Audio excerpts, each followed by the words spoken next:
Hi folks, welcome to another edition of MrElfSquirrel. We're just getting out, practicing what I was learning on the Bennett's day. So, lovely sunny day.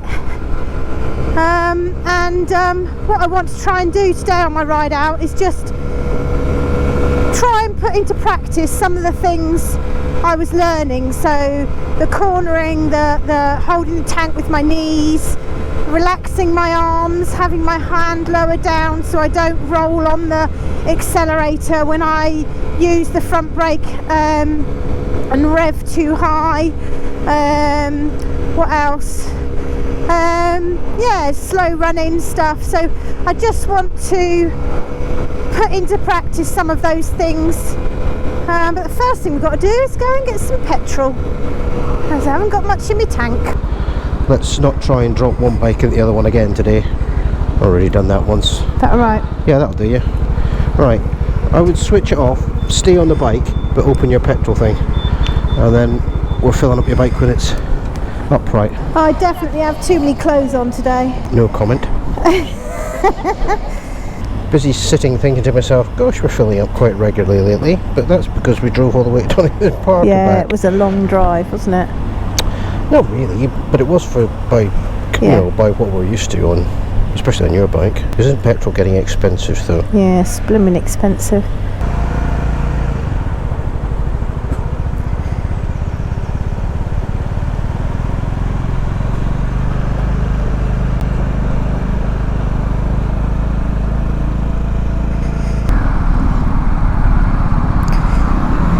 Well, slow running, Ruth, come on.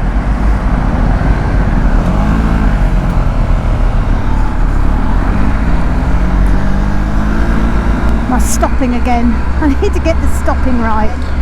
So, whilst I've now gained really good confidence on my corners and my turning, I almost feel like I need a little bit more on the starting and stopping again, getting that right. I mean, that worked a treat, spending an hour just doing starts and stops. We could do that again. We should speak to our friends at JGS 4x4 and see if we could borrow their lane again.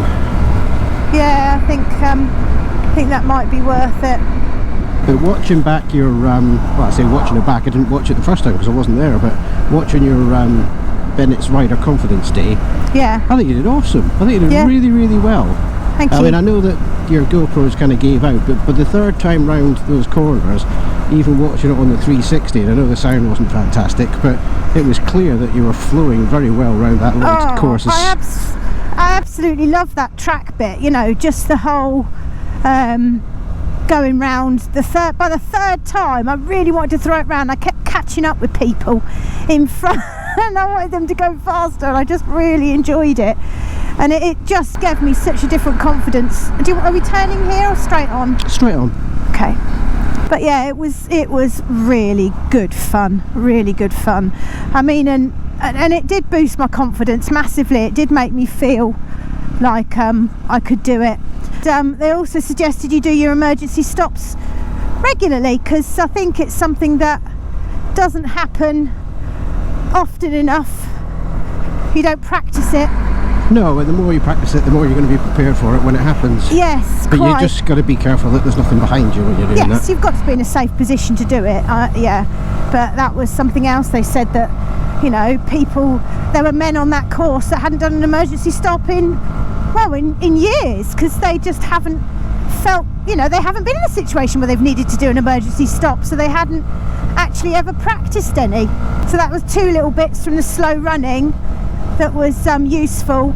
And you know, at the end of it, they asked you for a bit of feedback and techniques and things you're going to use going forward, having learned. And I said I want to use my body more to move the bike, so knees, gripping, head, all the sort of positioning of your body, rather than doing it with the handlebars.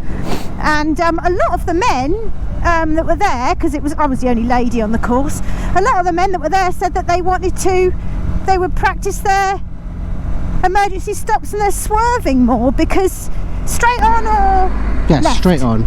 Yeah. It's not a great junction this though, so just be careful. It's a bloody awful junction. Yeah, a lot of them said they would need to practice their emergency stops more. I'm going to just take it really slow.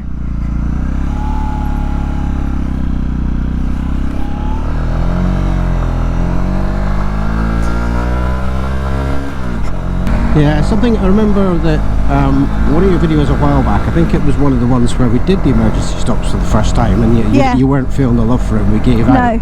And I think at that point, I was watching one of your videos back, and I'd said to you, look, you're falling into this situation that a lot of people fall into, is you train, you pass your test, and then you don't do it again. But actually, what you should be doing is you should be doing all this stuff again. So you should be continually, regularly practicing, because any skill, if you don't use it, you're going to lose it. Yeah, a lot of the men wanted help with their U-turns as well, because they just, you know, don't do it generally. You put your feet down, you don't do what you need to do on a test, you know, which I didn't really think about it that way. I didn't really think about, you know, these people had their licenses for many years. I mean, a lot of them hadn't been out on bikes for a while, so we're coming back to it, but you know. But then that sort of group of people self-select for these training days. Because they realise that they're going to get the benefit from it. I think that when I went on the bike safe course with the police, I think the issue that they had was that they're very happy people come on the bike safe courses, but they'd really like an awful lot of people who don't go on the bike safe courses to go on the bike safe courses. So that because the people self-select because they want to learn, what the police would rather have is the ones that don't want to learn. Well, not the ones that don't want to learn, but they don't get many sports bike riders on these courses, and unfortunately they're the people that seem to be disproportionately represented in accidents. Oh, what a nice warm day. I don't feel cold. That's so nice. Well, I don't know if you've got a temperature gauge on your bike, but mine says 18 degrees, which 18? Yeah, it's I really shouldn't have had my liners in. No, I think you're going to be quite warm if you stay out too long. Maybe just a short one today. Yeah, it is a short one, but I'm going to be a right sweaty mess when I get back there. Right, so we're taking a left turn up here. No, we're taking a right turn up here. That's it. That's the way I meant. Your other right. Yeah. Not the side that the garage is on. That's it. You've got it. We've got filter lane as well. Try and get into the filter lane before you significantly slow down. And then do a lot of your slowing down once you're in this lane. Look at that. Perfect. It's the turning.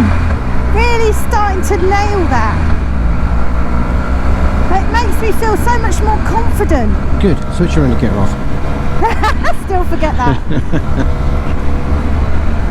I was really pleased actually that there was an awful lot of other professional motorcycle instructors telling you stuff that I'd been telling you, and it wasn't validation for me, it was the fact that maybe you'll listen to it if they tell you it. Because I tell you you're doing great and you don't always believe it. I know, I'm very hard on myself. I think I don't appreciate what I've achieved you focus myself. on, oh, that was a rubbish ride because I didn't get this right. You don't focus on, that was actually a really good ride because I got all this right, but I didn't get that bit right, but I'll get there. You are quite pessimistic about your abilities.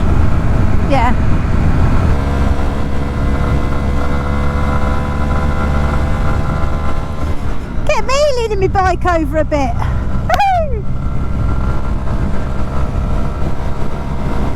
It's learning to trust it. That is so hard. It almost goes against the grain. I mean, I do it sat on the back of a bike. There's a pillion. I lean happily. And it's just that learning to trust it. And that's what that bike day was talking so much about. The fact that the bike is designed to stay upright. You know, it's not designed to fall over. I suppose when you get on the back of a bike as a pillion, you place the trust in the person that's riding the bike, not the bike or the process. And then when you ride it yourself, you have to trust yourself and your ability to control the bike. I'm definitely too hot. I don't even have a box on the back. It's not like I can stash something for you. No, I know. Doesn't matter. Still indicating to the left, sweet. So I am. Right, get ready to stop, because that obstruction is on your side of the road. Yeah. No, you'll get away with it. Good stuff. Well done. Nicely timed. Right, you're out here now, so don't panic about trying to jump into a gap. Present your vehicle boldly but not aggressively at the oncoming vehicle, and he's going to let you come. Thank you very much indeed.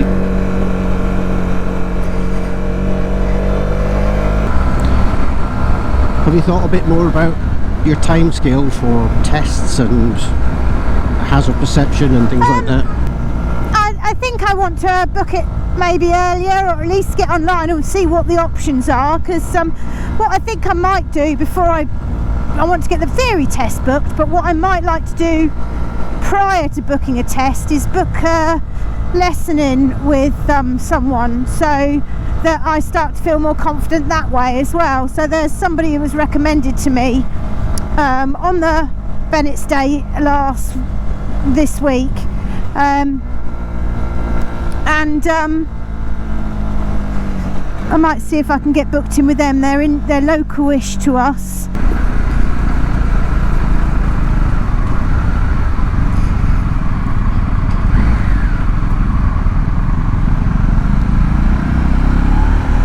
Nicely done.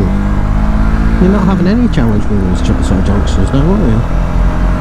No, I'm definitely you have learning how to counter steer. You have gone back to forgetting to switch your indicator off though. Oh, no, I'm fixed. I know, I suppose I was so obsessive about it, and now I've gone, oh well, I can do it now, and I've forgotten again.